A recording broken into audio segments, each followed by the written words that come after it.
Welcome to another edition of Swim Easy Speed. Today we're going to look at the part 2 video for Jocelyn as she finished up her camp here in Texas before going to Kona. And what I'm going to do is just let the video play. You guys can take a look. And then what we'll do is we'll go over her stroke, kind of what we tried to work on in this session. And then at the end, I've got the drills specifically that we did to address the issue that we found or we wanted to work on, and then some of the data that we collected on her stroke, because we use the sensors I think 3 times, maybe 4, but there's an interesting one where she was really tired, and it definitely shows up in the data, so how it changed her stroke. So here we go. You can take a look. Here's what her stroke looked like from this session.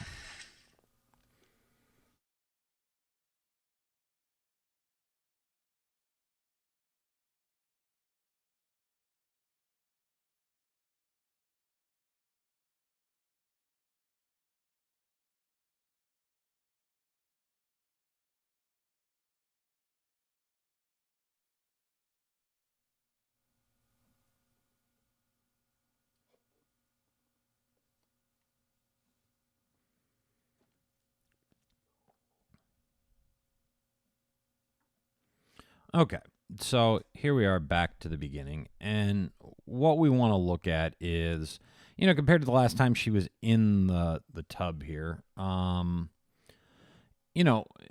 hips are higher. Probably just looking between the two videos, I'd say her hips are about a half an inch higher. She's still doing. One of the things that we were working on was trying to get that to roll over. By the end of the session, it does look a little bit better, where hands entering a little bit flatter. But you can see, she looks pretty good. She's pretty long on the water.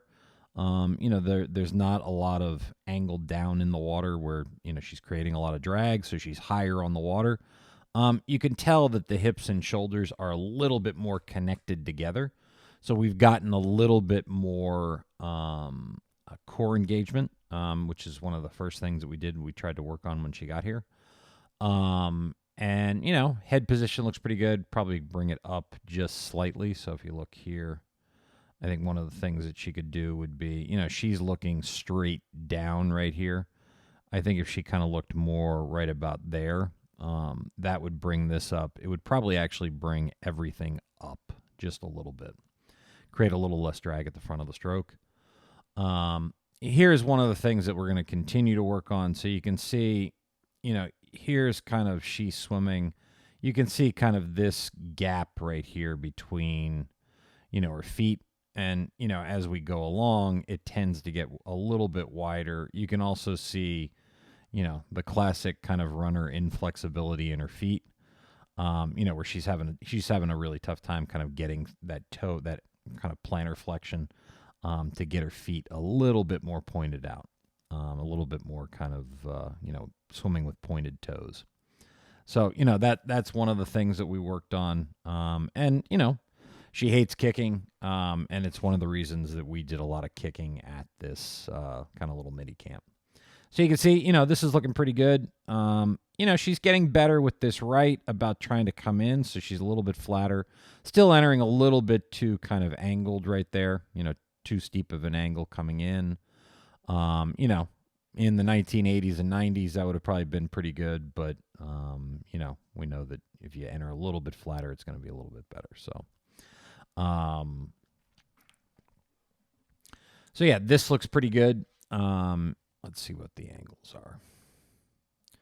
So right there, we've got, so there's kind of the plane of the water. Yeah, I mean, she's right there. You typically want 30 to 40 degrees. Let's see what it is on this side. So we've got boom, boom. Yeah, a little bit higher. Well, maybe let's try it a different way. There to there. Yeah, that's probably more like it. Let's see about when she breathes. So here, this might be just a little bit more. We'll see. Yeah, a little bit more, but not bad. But, just remember, that's going to impact that hand down there. And we'll see that on the underwater.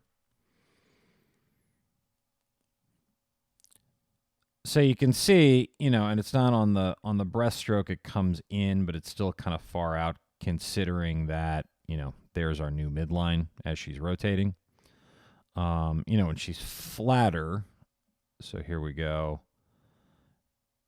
This is a little bit wide outside the body right there. And, what we found from the data with the sensors is that, she's pulling harder on her left side than her right. Part of that is from she broke her wrist a while back and, has done a lot to kind of, especially early on, was trying to be very protective of the wrist. But you can kind of see how the stroke kind of trails off on the right side at the end, where the left is a little bit more forceful with what she's doing. So the first thing we did was just dog paddle drill. And, that's just underwater recovery, long dog, whatever you want to call it. We did it with a pull buoy to start out with. And she had a little bit of trouble kind of getting this at first. But what we're trying to do is just take a lot of the complication out of the stroke and just focus on getting to this right there.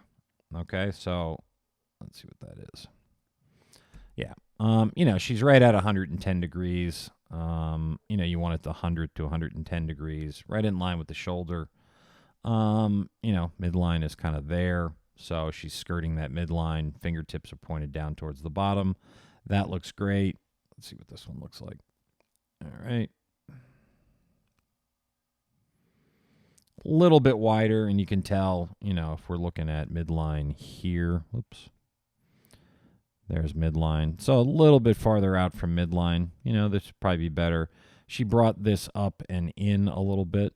She'd probably be able to get a little bit more leverage on the stroke and take a little bit of pressure off the top part of her shoulder, get her lat more involved in it. Then what we kind of stepped it up another notch, we put the mitts on. And you could see she's really struggling right here with the mitt, particularly on that right side, right here. You can see that, well, she got the breath there to help out. Okay, so it's this stroke, I think. Yeah, you can see the hand almost kind of balls up right there towards the back. And there's really not a lot of press. And then, the left looks a little bit better. The right just seems to be kind of still struggling a little bit.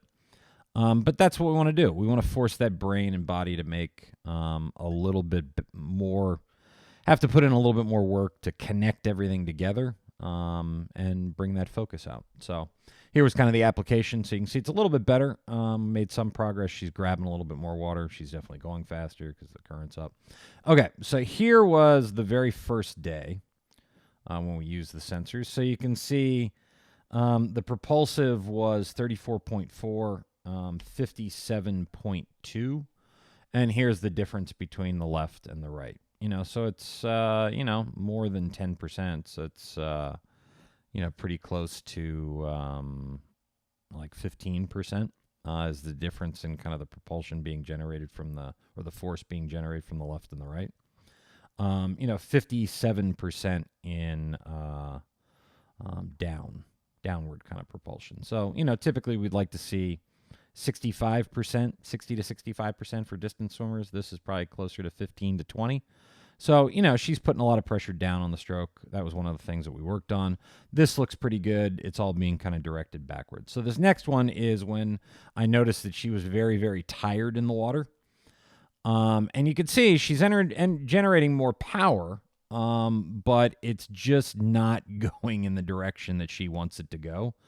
And you typically see this, when swimmers get more tired. And she was carrying a lot of fatigue. I think this was like day 3 or 4. And her coach was giving her a lot to do on the bike and the run, and that was kind of adding up. The heat was very, very hot the first kind of like probably 5 days that she was here, so that was adding up. So the next video you can kind of see just how low in the water she looked. And anytime you see an athlete that low in the water, they're tired. And so we gave her a little bit of break, and this is what she was able to come back with in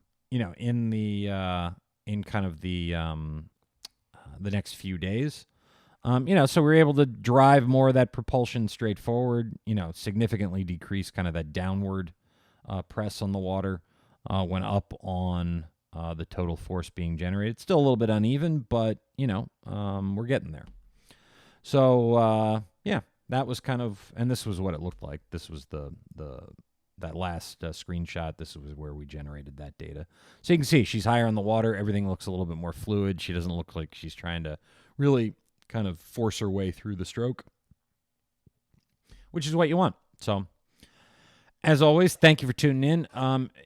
Please like, share, comment, subscribe. We love all of those things. The more you do that, the more we're able to bring you all of this free content to help you improve your swimming. So again, thanks for tuning in, and I hope to see you at the pool soon.